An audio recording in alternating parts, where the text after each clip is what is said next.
গতকাল বাজারে গেছিল বাজার করতে, কাঁচামরিচ কিনা টাকা দিয়ে এসে ঠিকই, কিন্তু কাঁচামরিচ পোতলাটা রান্না নেই, বাড়িতে খোঁজে নাই নাই নাই।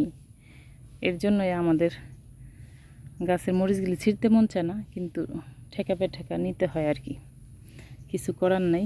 এই যে 2-4টা নিয়ে যাই, আপাতত রান্না তো করতে হবে। তাই আপনারা কিছু মনে করেন না, কারণ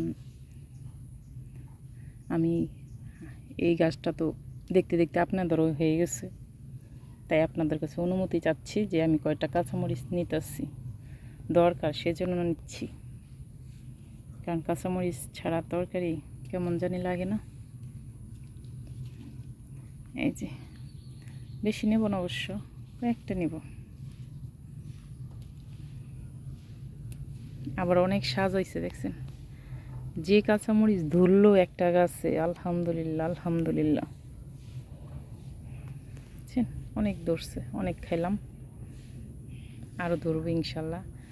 আমি আবার বুঝতে পারি নাই, পাশে আবার আমি একটু ওই ময়লা আবর্জনা পোড়াইছিলাম, কাগজ টাগজ, সেটার আগুন আবার একটু ধাউ ধাউ করে উঠছিল, গাছটার মধ্যে লেগে গেছিলো দেখছেন, কিছু অংশ পড়ে গেছিলো, খুব কষ্ট হয়েছে, খুব কষ্ট লাগছে, কিন্তু আমি বুঝতে পারি না যে ঘটনাটা এমনভাবে ঘটবে।